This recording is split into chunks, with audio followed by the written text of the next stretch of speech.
Greetings gamers! Have you heard the latest about Google's new streaming service called Stadia? Is this the real game changer Google are touting, or is it just the inevitable destination we've always been heading towards? First of all, those that don't know, here's a quick introduction. So now we are focused on our next big effort, which is to build a game platform for everyone. And when we say for everyone, we really mean it. Google has promised to release a new gaming platform, causing some people to ask whether it will make consoles obsolete. That's right, if Google Stadia lives up to the hype, we can put our consoles in the rubbish, apparently. First, the hype. From the beginning of time, games have brought us together. Players and spectators. By the handful, the hundreds and the thousands. We built stadiums, places to gather around every kind of spectacle. Glory, tragedy, pageantry, community, rivalry, and wonder. Until every city, town, and village had a place where anyone could play. Thousands of years in, our games have changed.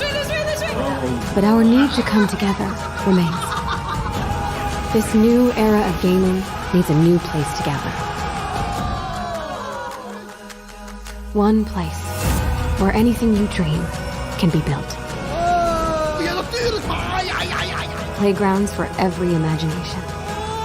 One place where you and everyone you know and everyone they know will all play together. Let's go! Let's go, squad! Dale, vamos! Let's go! Yes! Get him! Boom! One place that never stops evolving, where everyone will play. Where did he come from?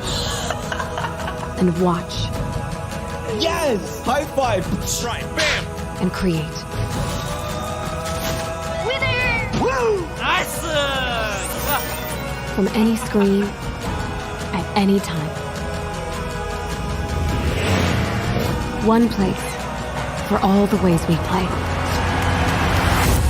This is Stadia. Gather round.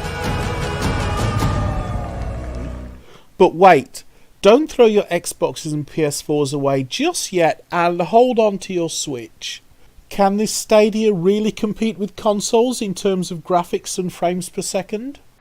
As many of you experienced with Assassin's Creed Odyssey, we now have the ability to take a sophisticated, graphically intense AAA game and stream it to a Chrome browser running on a simple laptop without any sacrifice to the quality or vision of the game developer. Well, that's all very well and good, but can it compete with our existing consoles? The current PS4 Pro and Xbox One X probably delivers around 4K at 30 frames per second and 1080p at 60 frames per second. For our initial public test with Project Stream in 2018, we delivered up to 1080p 60 frames per second with stereo audio. When Stadia launches, we will have increased performance significantly to support resolutions up to 4K at 60 frames per second with HDR and surround sound. And in the future, we'll be able to stream games in up to 8K resolution. Okay, I hear you say, but what about the lag problem? We've all tried streaming games, and the lag is sometimes fatal. Isn't this just going to be another internet streaming lag fest? Well, Google are claiming no. When we designed Stadia, our goal was to solve many of the pain points that we've heard about from developers, particularly those related to multiplayer. In traditional platforms, the client and server are connected by the unpredictable internet, and therefore the multiplayer experience is limited by the client with the slowest or poorest quality connection. But with Stadia, that game client and server both remain on Google's networking backbone, resulting in predictable low latency, reliable connectivity, and data security, since no traffic gets exposed to the public internet.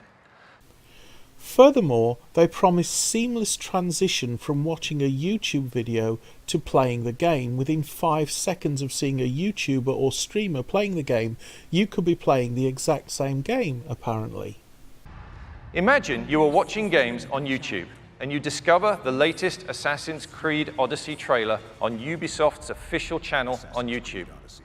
You will notice the Play Now button. By simply clicking on that button, the player is brought directly into the game in a browser in as quick as 5 seconds. With no download,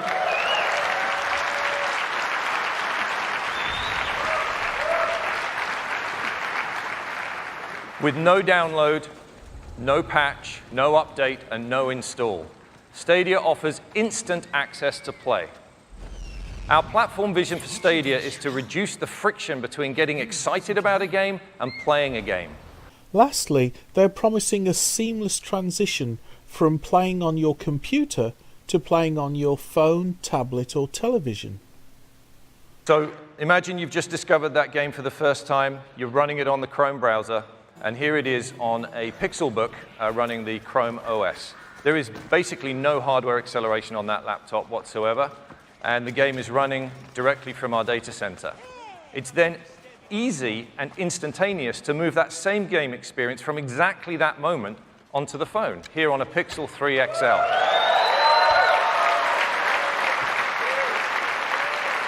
Once again, no loss in quality, and we can go straight on to the desktop PC. We actually went to buy the least powerful PC we could find here. And we could enjoy the same vision that the developer had, the same high-quality 1080p stream at 60 frames per second, and the full game vision, regardless of the hardware that you're using. And then it's once again seamless to go from running on our PC to running on a tablet. In this case, once again, running the Chrome OS on a Pixel Slate.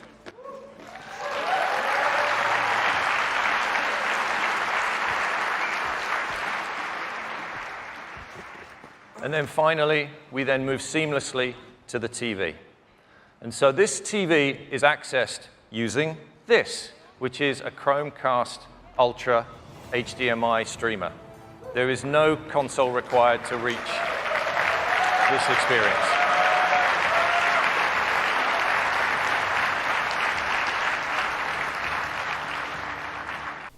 Really? I'm going to stream a 4K game at 60 frames per second on my old phone. I have seriously fast broadband, and with my phone it sometimes struggles to watch a YouTube video without buffering over the Wi-Fi. At the moment, there seems to be a lot of people suggesting this will never take off, and I'm sure there are already a lot of people hoping Google Stadia will be closed down within a few years like Google Glass, and maybe they're right. But I think this is the inevitable future of gaming. If not now, then soon, and if not Google, then someone else. Ever since the invention of Pong, gamers have been demanding more and more from games than developers can provide, and developers have been demanding more and more from hardware than the hardware can provide. We have been used to computing power roughly doubling every few years, and we have become accustomed to having our minds blown away by the ever better graphics, but this trend simply can't continue. The jump in graphics from the Sony PlayStation to the PlayStation 2 was arguably the most impressive that it has ever been. The PS3 was certainly better than the PS2, but not much better. And the PS4 is only marginal improvement on the PS3. The reason? Well, there's a limit to the size of the transistors and a limit to the number of transistors that can be put on a chip. Okay, we haven't reached that limit yet, but we're getting awfully close. The other problem is power consumption and, more importantly, heat dissipation. High-end gaming PCs are already using water cooling systems. Maybe we can squeeze one more generation out of the consoles, 2 at the most, but don't expect the PS5 to be a massive improvement over the PS4. We already have rather lifelike avatars and NPCs, and what we really expect from nearly double the processing power? slightly more realistic looking rendering of water and fire, maybe? It's nice, but is it really worth shelling out more than 500 quid for? The kind of person who shells out £10,000 plus for the best gaming rig imaginable wouldn't touch a gaming console with a 10-foot barge pole. The cost of creating these consoles has been exponentially increasing, but the amount the public are willing to shell out for it is not. Console creators are finding their profit margins squeezed ever tighter, with it being increasingly harder to recoup their development costs. Have we reached the limit of graphics then?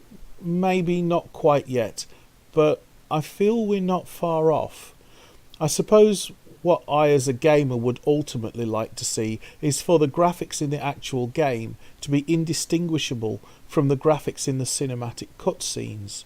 However, the CGI graphics we're used to require massive amounts of computer power and takes ages to render each frame. The cinematic cutscenes use pre-rendered graphics. Home computers and games consoles simply can't do that much rendering on the fly. If the insatiable appetite for ever better processing power can't be met by consoles and PCs due to the limitations of heat dissipation and power consumption, the solution is obvious. Back in the days before home computing, we used to have dumb terminals connected to mainframes. Remote computing is not a new thing, but when we do hit that brick wall, where consoles and PCs just can't grow more powerful, then cloud-based computing is the inevitable next step. Sooner or later, we're going to have to embrace the concept of streaming our games. Most people have already embraced the concept of streaming movies, and Netflix and Amazon Prime have made going down to the local video rental store a thing of the past.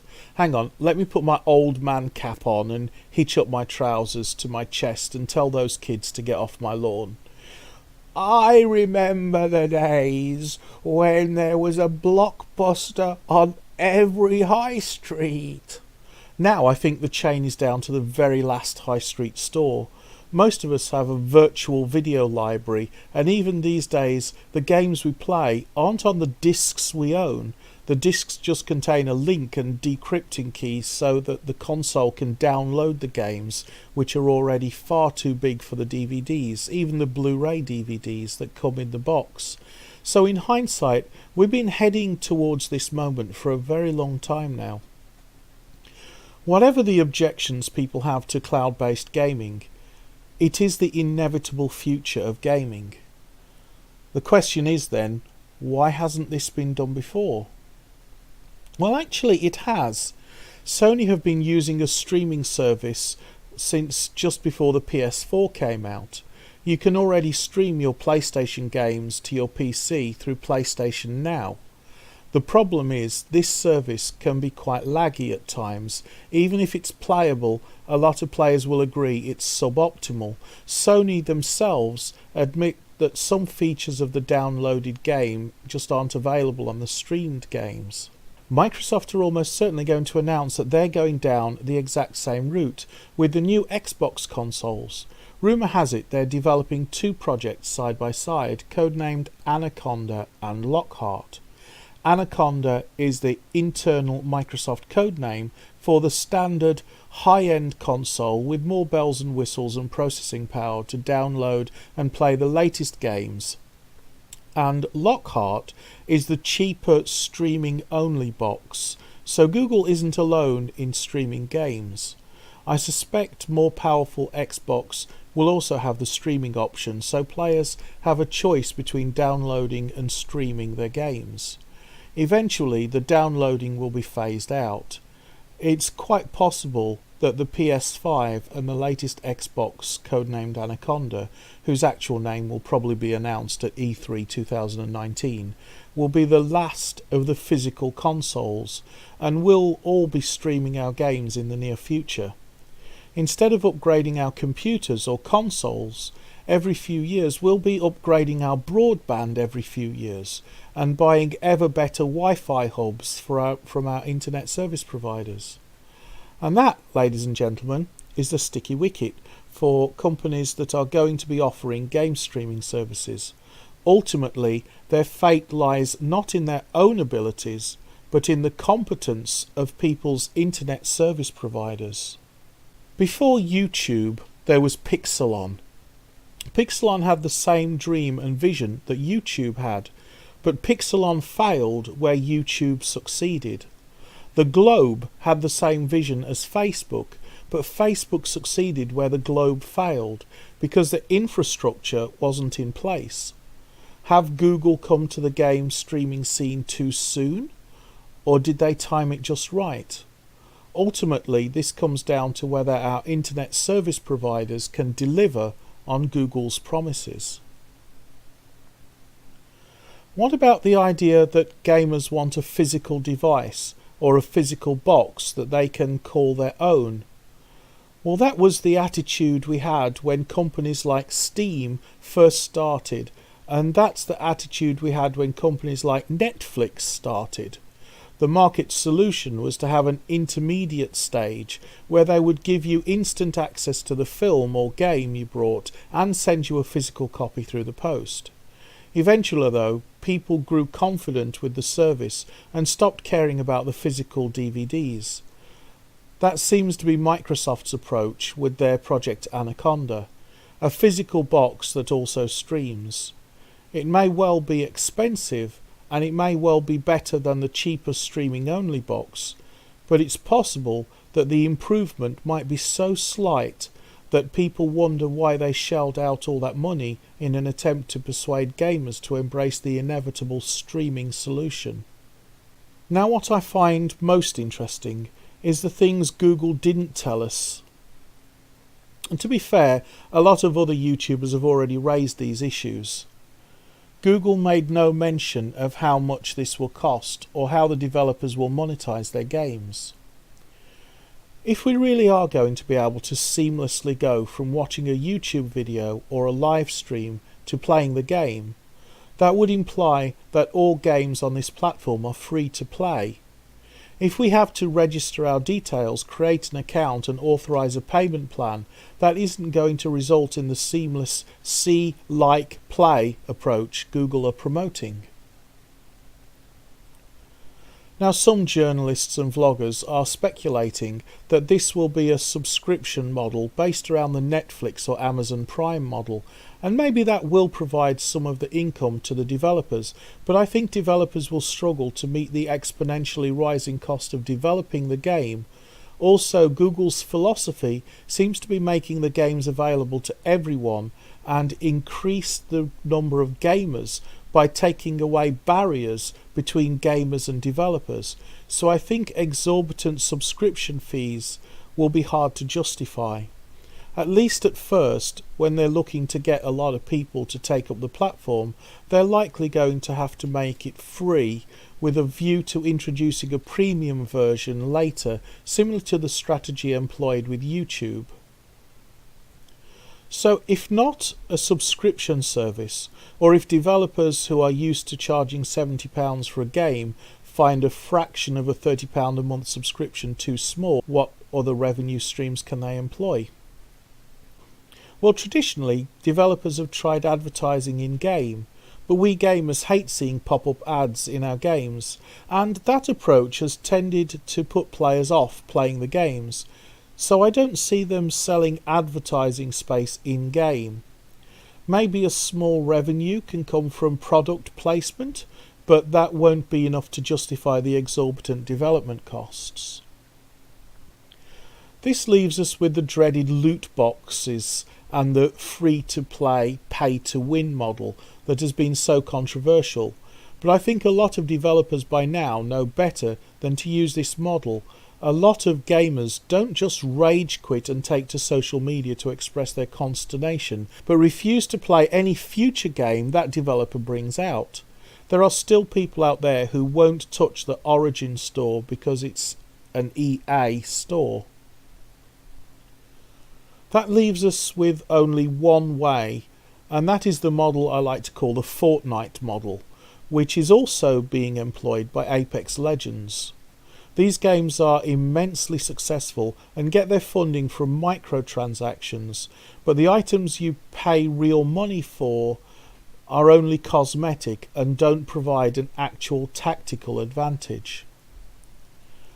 However, in addition to getting their money from microtransactions, there's a good chance they'll also be getting our personal details, which they can use for marketing purposes and sell to others.